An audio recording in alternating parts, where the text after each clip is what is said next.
नमस्कार दोस्तों, मैं हूं अनुराग कुमार अग्निहोत्री। आप देख रहे हैं मेरा चैनल विदिंग नेचर।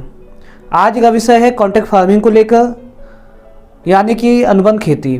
आज के इस वीडियो के माध्यम से हम जानेंगे कि कॉन्ट्रैक्ट फार्मिंग क्या है, यह क्यों चर्चा में है, इससे जुड़े विवाद क्या है। इस वीडियो के माध्यम से कॉन्ट्रैक्ट फार्मिंग से जुड़े हुए सभी बातों को समझने की कोशिश करेंगे। सबसे पहले समझते हैं कि कॉन्ट्रैक्ट फार्मिंग क्या है। कॉन्ट्रैक्ट फार्मिंग में दो पक्षकार होते हैं। एक पक्षकार में व्यापारी या कोई छोटी या बड़ी कंपनी या कोई फर्म हो सकती है, तो इसका दूसरा पक्षकार किसान होता है। इस कॉन्ट्रैक्ट फार्मिंग के माध्यम से इन दोनों के बीच में पहले से तय कर लिया जाता है कि किस प्रकार से खेती की जाएगी, उसमें कौन सा बीज लगाया जाएगा, उसमें कौन सी फसल लगाई जाएगी, उसमें कौन सा केमिकल उपयोग में लाया जाएगा। इस प्रकार से सभी बातें पहले से ही खेती से जुड़ी हुई कॉन्ट्रैक्ट फार्मिंग में तय कर ली जाती है। इसमें किसान के हित और कंपनी के हित भी पहले से तय कर लिए जाते हैं। तो समझते हैं कि कॉन्ट्रैक्ट फार्मिंग क्यों चर्चा में है, इससे कौन से विवाद जुड़े हुए हैं। पिछले दिनों सरकार एक ऑर्डिनेंस लेके आई। उस ऑर्डिनेंस को कॉन्ट्रैक्ट फार्मिंग एक्ट 2020 के रूप में स्वीकार कर लिया गया। इस एक्ट को लेकर किसान और किसान संगठन में बहुत आक्रोश हो गया। वह इसकी खिलाफत करने लगे, देश भर में आंदोलन करने लगे। इससे पहले भी मॉडल कॉन्ट्रैक्ट फार्मिंग एक्ट 2018 के रूप में सरकार ला चुकी है। यह एक ट्रायल के रूप में था। यह इसमें देखा गया था कि क्या यह लाभकारी हो सकता है, जिसके चलते यह एक्ट 2020 का लाया गया।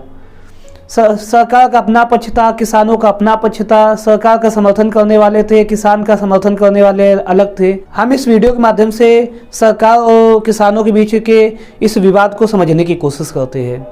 किसानों का कहना था कि सरकार के इस कानून से कहीं ना कहीं उनकी जो व्यापारी कंपनी है वह इनकी ज़मीन हड़प सकती है, वह उनको बंधुआ मजदूर बना सकती है। का सोचना यह है कि इससे पहले भी एक बार किसान चले जा चुके हैं, जब वह अपनी देश की धरती में गुलाम बनकर एक बंधुआ मजदूर बनकर रह गए थे। ईस्ट इंडिया कंपनी एक अंग्रेजी कंपनी जो एक कंपनी के रूप में आई थी भारत में, उसके बाद देखते देखते उसने पूरे देश को में कब्जा कर लिया था, पूरे देश के किसानों को गुलाम बना लिया था। यही डर कहीं ना कहीं आज की कंपनियों के विषय में भी किसानों के मन में है। लेकिन सरकार का अपना कहना है। सरकार को लगता है कि इस एक्ट के माध्यम से जो अभी तक चलती चली आ रही परंपराएं, किसान उससे निकल कर अपना विकास कर सकेंगे, खेती का विकास हो सकेगा।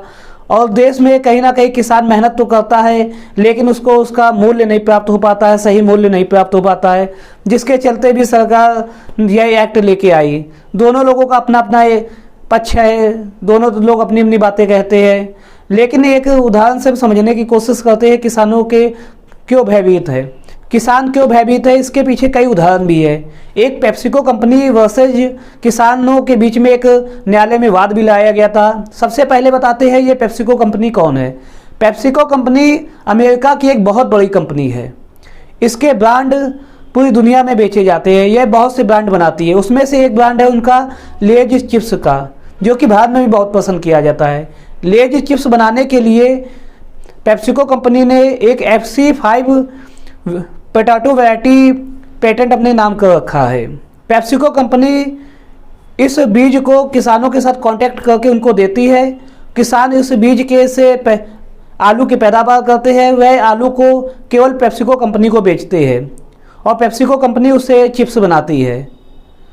तो लेकिन पिछले दिनों पेप्सिको कंपनी ने गुजरात के 4 किसानों पे 1-1 करोड़ रुपए का वाद लेकर आई वसूली का। उसका कहना था कि इन किसानों ने उसके FC5 बीज को चोरी से प्राप्त करके आलू की पैदावार करके उन आलू को बाजार में बेचा, जिसके बाद किसान संगठन और किसानों में बहुत आक्रोश हो गया। पेप्सिको कंपनी ने किसान और किसान संगठनों के आक्रोश को देखते हुए यह कहते हुए अपने बात को वापस ले लिया कि किसान यदि अब दोबारा उसके बनाए हुए पैटर्न के बीजों से आलू की पैदावार करके बाजार में नहीं बेचेंगे और उन बीजों को गलत तरीके से नहीं प्राप्त करेंगे, यदि किसानों को वह बीज चाहिए है, उस तरह से आलू की पैदावार करनी है, तो वह बीज वह खुद किसानों को देगी और एक कॉन्ट्रैक्ट के माध्यम से, जिसके बाद वह किसान आलू की पैदावार करके उनको वह बेच सकते हैं।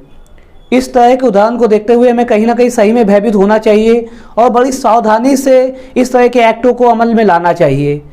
इसके लिए भारत की सरकार और विपक्ष और किसान संगठनों को बड़ी सावधानीपूर्वक कदम आगे बढ़ाने चाहिए।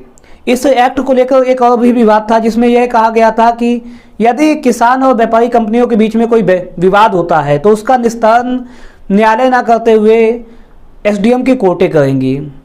किसान और किसान संगठन को लगता है कि न्यायालय ही उनके विवादों को सुलझाने के लिए एक उचित जगह है। उसके अलावा जो पैसा एसडीएम की कोर्टें हैं वो शासन के दबाव में रह के काम करती हैं। शासन कभी कभी चाहते हुए भी कोई एक बड़ी बड़ी कंपनियों और उद्योगपतियों के खिलाफ कड़े कदम नहीं उठा पाता है। दोस्तों, मुझे पूरा यकीन है कि आप इस वीडियो के माध्यम से आज समझ गए होंगे कॉन्ट्रैक्ट फार्मिंग क्या है, उससे जुड़े विवाद क्या है। किसान और खेती से जुड़ा हुआ एक और वीडियो है जो एमएसपी से रिलेटेड है। यदि आपको एमएसपी के बारे में जानना है तो मैंने इस वीडियो के डिस्क्रिप्शन बॉक्स में एमएसपी के उस वीडियो को शेयर कर दिया है, आप वहाँ जाके उसको देख सकते हैं। अगर आपको यह वीडियो अच्छा लगा है तो मेरे इस चैनल को सब्सक्राइब कीजिए, वीडियो को लाइक कीजिए, आगे के वीडियो की नोटिफिकेशन के लिए बेल आइकन में क्लिक कीजिए। बहुत बहुत धन्यवाद। जय हिंद।